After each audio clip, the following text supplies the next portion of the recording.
इसमें जो देखने से प्रतीत हो रहा है कि उस गैंग वॉर के बीच में ये हत्या हुई है। इसमें जो शूटर्स के जो चेहरे आए हैं वो हम लोग बक्सर पुलिस से शेयर कर रहे हैं और उनको आइडेंटिफाई करने की कोशिश कर रहे हैं। देखने से ही प्रतीत हो रहा है कि ये गैंग वॉर में जो उनके विरोधी गुट वाले हैं उन्हीं के द्वारा ये कराया गया है।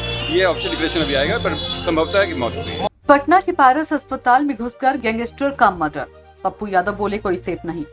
बिहार की राजधानी पटना में गुरुवार सुबह हथियारबंद बदमाशों ने शहर के सबसे बड़े प्राइवेट अस्पताल पारस में घुसकर एक अपराधी चंदन मिश्रा की हत्या कर दी, जो पैरोल से छूटने के बाद अस्पताल में भर्ती था। इसका सीसीटीवी वीडियो भी सामने आया। अस्पताल की कमरा नंबर 209 में 64 सेकंड के भीतर इस हत्याकांड को अंजाम दिया गया। सीसीटीवी फुटेज में साफ दिखाई दे रहा है कि 5 बदमाश बेखौफ अंदाज में चहलकदमी करते हुए अस्पताल में घुसे। अस्पताल की लॉबी में सबने एक एक करके अपनी पिस्टल निकाली और फिर उस कमरे में घुस गए जहां चंदन मिश्रा भर्ती था।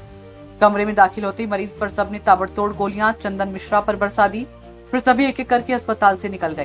किसी भी हमलावर ने चेहरे को ढका नहीं था, वो उनकी दुस्साहस को दिखाता है। प्रत्यक्षदर्शी गुप्तेश्वर सिंह ने बताया कि करीब 4 से 5 की संख्या में अपराधी हथियार लहराते हुए पारस अस्पताल की दूसरी मंजिल से नीचे उतरे और फरार हो गए।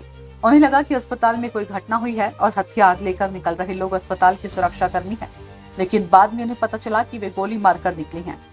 पटना के अस्पताल में हुई हत्या पर कांग्रेस सांसद और पूर्व प्रदेश अध्यक्ष अखिलेश प्रसाद सिंह ने कहा कि बिहार में लोग भगवान भरोसे हैं और अब अपराधी अस्पताल में पहुंच गए, जहां डॉक्टर को भगवान माना जाता है।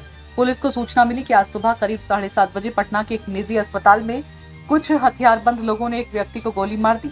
घटना उस समय हुई जब वह अस्पताल में इलाज के लिए आया था। वह पैरोल पर जेल से बाहर आया था। अधिकारी ने बताया कि उसे आईसीयू में भर्ती कराया गया, जहां उसकी मौत हो गई। पुलिस अधीक्षक ने बताया कि मामला दर्ज कर जांच की जा रही है। उन्होंने ये भी बताया कि आरोपियों की तलाश शुरू कर दी गई है।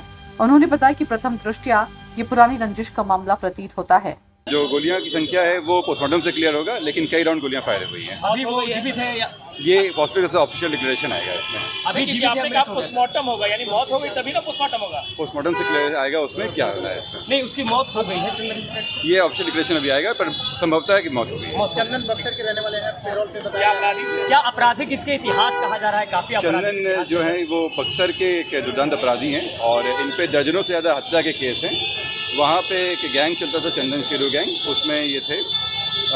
इसमें जो देखने से प्रतीत हो रहा है कि उस गैंग वॉर के बीच में ये हत्या हुई है और इसमें अगर अंदरूनी कोई मामला होगा तो उसके भी हम पता कर रहे हैं। इसमें जो शूटर्स के जो चेहरे आए हैं वो हम लोग बक्सर पुलिस से शेयर कर रहे हैं और उनको आइडेंटिफाई करने की कोशिश कर रहे हैं। सर, एडीजी हेडक्वार्टर से जो कुंदन कृष्णन है वो एक ऐलान जारी किया कि जो एंट्री पार्टी था जो गोली चलाया, इसमें जो हम लोगों को फोटो आया है वो हम लोग शेयर किए हैं, आइडेंटिफाई कर रहे हैं। देखने से ही प्रतीत हो रहा है कि ये गैंग वॉर में जो उनके विरोधी गुट वाले हैं उन्हीं के द्वारा ये कराया गया है। और जिस तरह से गोलियां चलाई गई हैं ये वही दिखता है उसमें। हर खबर आप तक सबसे पहले NS9 न्यूज पर।